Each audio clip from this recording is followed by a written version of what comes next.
So, there's a few minutes before the top of the hour, so read a little bit more of Lord Brahmā's prayers to Kṛṣṇa.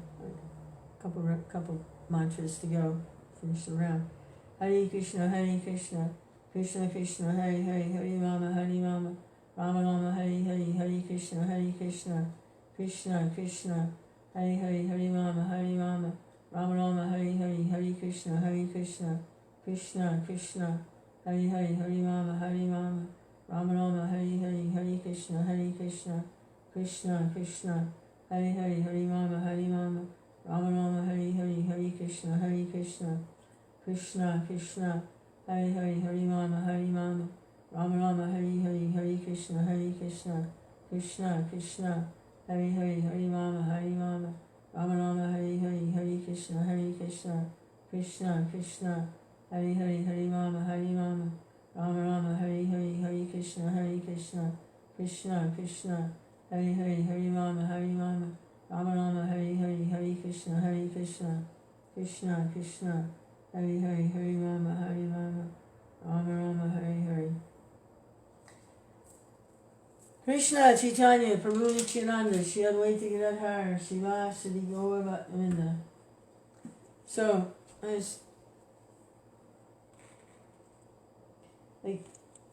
why is it that I really just want to read Prabhupada's books? I don't want to read other books so much. Even books by devotees about Prabhupada. Or about each other, or about the holy places, or translations and summary studies of other acharyas, Vaishnava acharyas. Now, a few years ago, I did go on a bit of a spree of reading the acharyas' books, the other Vaishnava acharyas' books. I was curious, what's in them,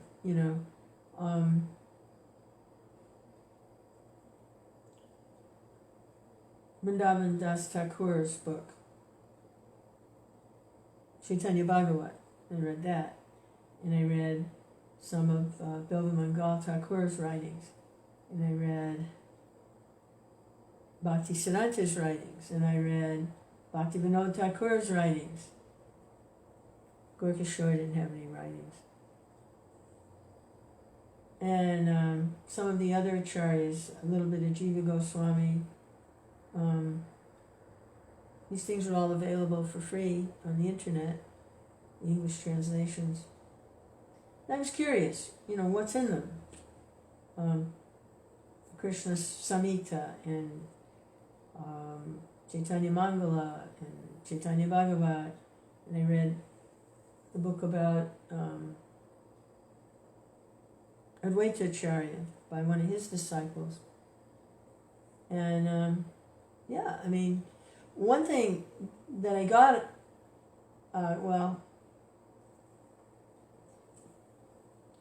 was the mood of the author.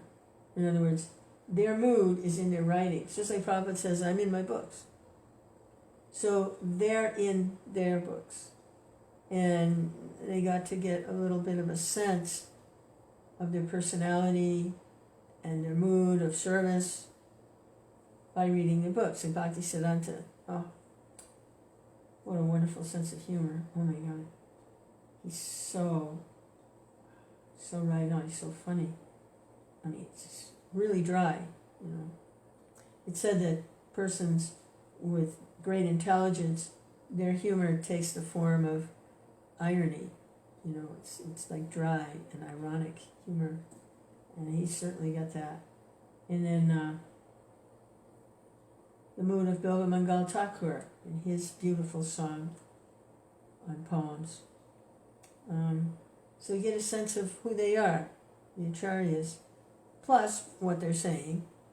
But Srila Prabhupada is my spiritual master, personal spiritual master, not much of a disciple. But Hey, I'm hanging in there.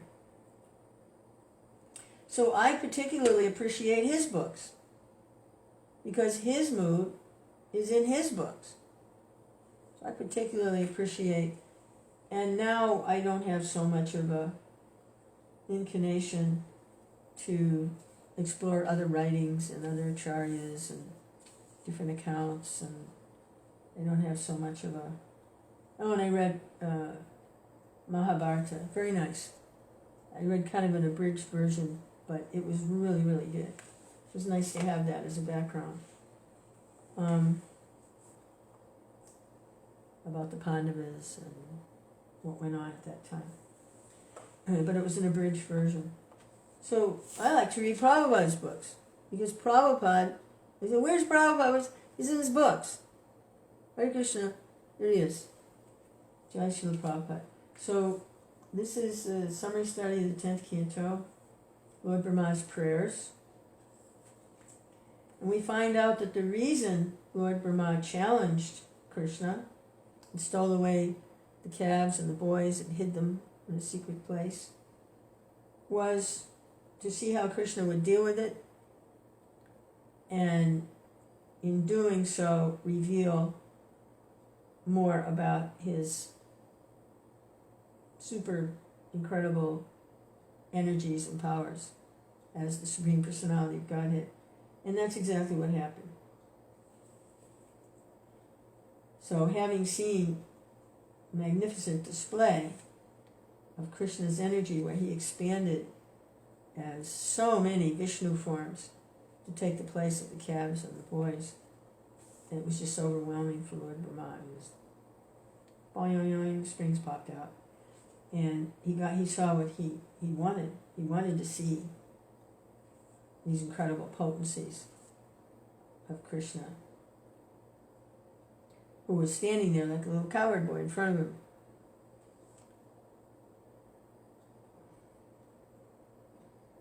So his prayers go on. He says, "My dear Lord, in this incarnation you have proved that you are the supreme controller of Maya. You remain within the cosmic manifestation, and yet the whole creation is within you. This fact has already been proved by you when you exhibited the whole universal creation within your mouth before your mother Yasoda. By your inconceivable potency of Yoga Maya, you can make such things effective without external help. My dear Lord Kṛṣṇa, the whole cosmic manifestation that we are visualizing at present is all within your body. Yet, I am seeing you outside, and you are also seeing me outside. How can such things happen without being influenced by your inconceivable energy?" Lord Brahma stressed herein that without accepting the inconceivable energy of the Supreme Personality of Godhead, one cannot explain things as they are. He continued, "My dear Lord, leaving aside all other things and just considering today's happenings, what I have seen, are they not all due to your inconceivable energies? First of all, I saw you alone. Thereafter, you expanded yourself as your friends, the calves, and all the existence of Vrindavan. Then I saw you and all the boys as four-handed Vishnus, and they were being worshipped by all elements and all demigods, including myself. Again, they all became cowherd boys, and you remained alone as you were before. Does this not mean that you are the Supreme Lord Narayan, the origin of everything, and from you everything emanates, and again everything enters unto you, and you remain the same as before?" Hare Krishna! Persons who are unaware of your inconceivable energy cannot understand that you alone expand yourself as the Creator, Brahma, Maintainer Vishnu, and Annihilator Shiva. Persons who are not in awareness of things as they are contemplate that I, Brahmā, am the creator. Vishnu is the maintainer, and Lord Shiva is the annihilator. Actually, you are alone everything. Creator, maintainer, and annihilator. Similarly, you expand yourself in different incarnations. Among the demigods you incarnate as Vamanadev, and among the great sages you incarnate as Parashuram. Among the human beings you appear as yourself, as Lord Kṛṣṇa or Lord Brahmā. Among the animals you appear as the boar incarnation, and among the aquatics you appear as the incarnation of fish. Yet you have no appearance. You are always eternal. Your appearance and disappearance are made possible by your inconceivable energy just to give protection to the faithful devotees and to annihilate the demons.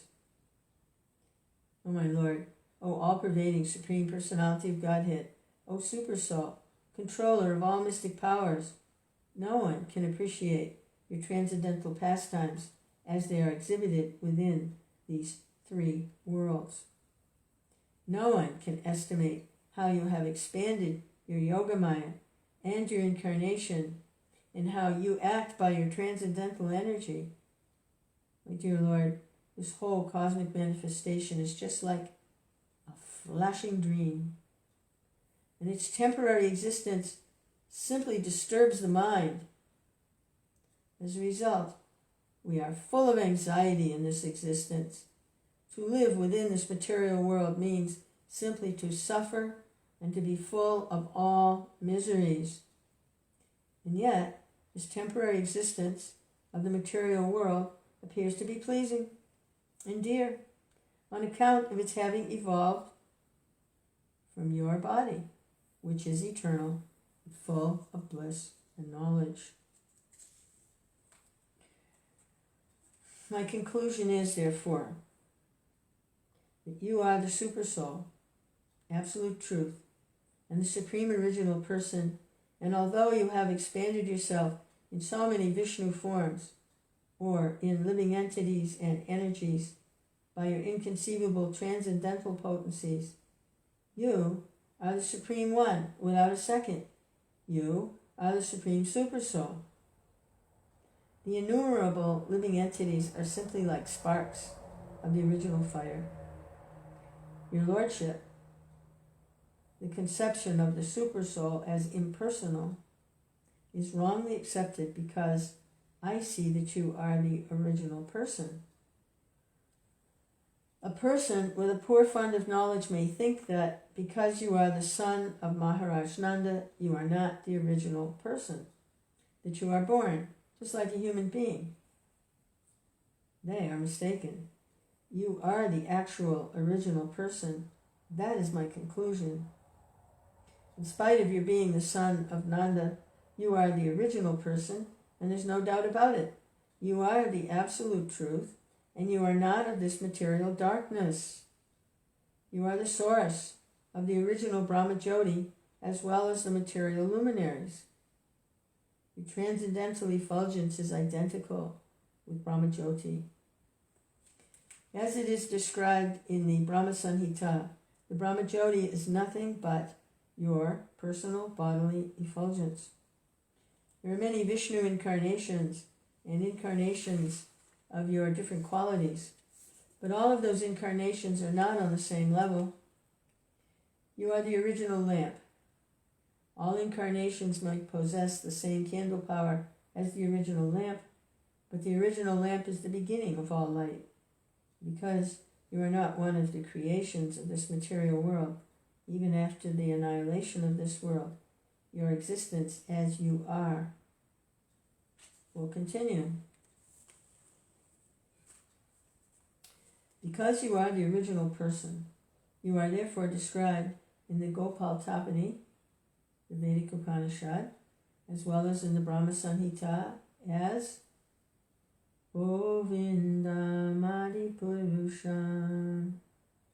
Govinda is the original person, the cause of all causes.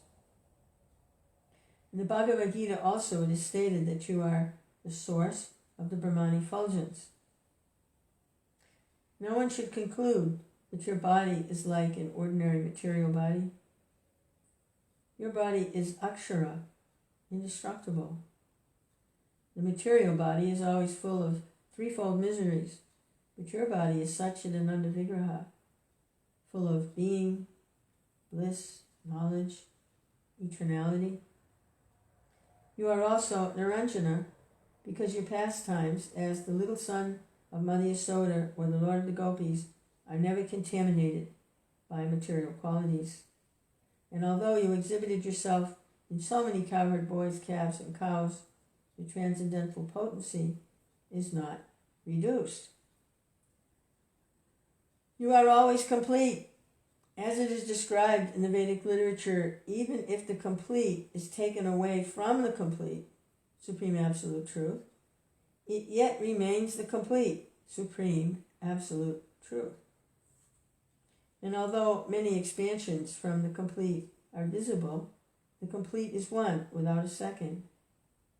Since all your pastimes are spiritual, there's no possibility of being contaminated by the material modes of nature.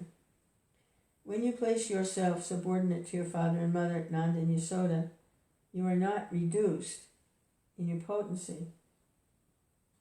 This is an expression of your loving attitude for your devotees. There is no other competitor of second identity than yourself. A person with a poor fund of knowledge concludes that your pastimes and appearance are simply material designations. You are transcendental to both nescience and knowledge, as it is confirmed in Gopal Tapani. You are the original Amrita, nectar of immortality, indestructible. As it is confirmed in the Vedas, Amritam Shashvatam Brahmā. Brahman is the eternal, the supreme origin of everything, who has no birth or death. In the Upanishads, it is stated that the Supreme Brahman is as effulgent as the sun and is the origin of everything. And anyone who can understand that original person becomes liberated from the material conditional life. Anyone who can simply be attached to you by devotional service can know your actual position, your birth, appearance, disappearance, and activities, as confirmed in the Bhagavad Gita. Simply by understanding your constitutional position, appearance, and disappearance, one can be immediately elevated to the spiritual kingdom after quitting this present body. Therefore, to cross over the ocean of material nescience, an intelligent person takes shelter of your lotus feet and is easily transferred to the spiritual world. There are many so-called meditators who do not know that you are the Supreme Soul. As stated in Bhagavad Gita, you are the Supreme Soul present in everyone's heart. Therefore, there is no necessity of one's meditating on something beyond you. One who is always absorbed in meditation on your original form of Kṛṣṇa easily crosses over the ocean of material nescience. But persons who do not know that you are the Supreme Soul remain within this material world in spite of their so-called meditation. If, by the association of your devotees, a person comes to the knowledge that Lord Kṛṣṇa is the original Super Soul, then it is possible for him to cross over the ocean of material ignorance.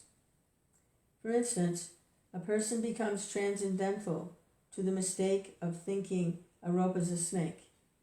As soon as one understands the rope is not a snake, he is liberated from fear. From one who understands you, therefore, through your personal teachings, as stated in Bhagavad Gita, or through your pure devotees, as stated in Srimad Bhagavatam and all Vedic literatures, that you are the ultimate goal of understanding. He need no more fear this material existence. So-called liberation and bondage has no meaning for a person who is already engaged in your devotional service, just as a person who knows that the rope is not a snake is unafraid. A devotee knows that this material world belongs to you, and he therefore engages everything in your transcendental, loving service. Thus, there is no bondage for him. For a person who is already situated in the sun planet, there's no question of the appearance or disappearance of the sun in the name of day or night. It is also said that you, Kṛṣṇa, are just like the sun, and Maya is like darkness. When the sun is present, there's no question of darkness. So, for those who are always in your presence, there's no question of bondage or liberation. Kṛṣṇa, Kṛṣṇa, Haribol, Kṛṣṇa, Kṛṣṇa, Kṛṣṇa. So for those who are always in your presence, there's no question of bondage or liberation. They're already liberated. On the other hand, persons who falsely think themselves to be liberated without taking shelter of your lotus feet fall down because their intelligence is not pure. If one therefore thinks that the supersoul is something different from your personality, and thus searches out the supersoul somewhere else, in the forest or in the caves of the Himalayas, his condition is very lamentable.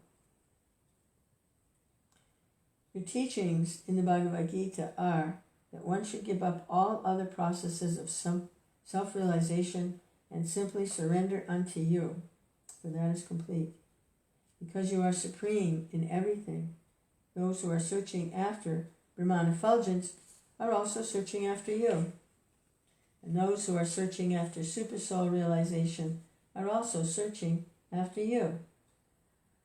You have stated in the Bhagavad Gita that you yourself, by your partial representation as the supersoul, have entered into this material cosmic manifestation. You are present in everyone's heart, and there is no need to search out the supersoul anywhere else. If someone does so, he is simply in ignorance. One who is transcendental to such a position understands that you are unlimited. You are both within and without. Your presence is everywhere. Instead of searching for the supersoul anywhere else, a devotee only concentrates his mind on you within. Actually, one who is liberated from the material concept of life can search for you. Others cannot. The simile of thinking the rope to be a snake is applicable only to those who are still in ignorance of you. Actually, the existence of a snake, besides the rope, is only within the mind. The existence of Maya, similarly, is only within the mind. Maya is nothing but ignorance of your personality. When one forgets your personality, that is the conditional state of Maya. Therefore, one who is fixed upon you, both internally and externally, is not illusioned. Hare Kṛṣṇa, Hare Kṛṣṇa, Kṛṣṇa Kṛṣṇa, Hare Hare, Hare Rama, Hare Rama, Ram Ram, Hare Hare.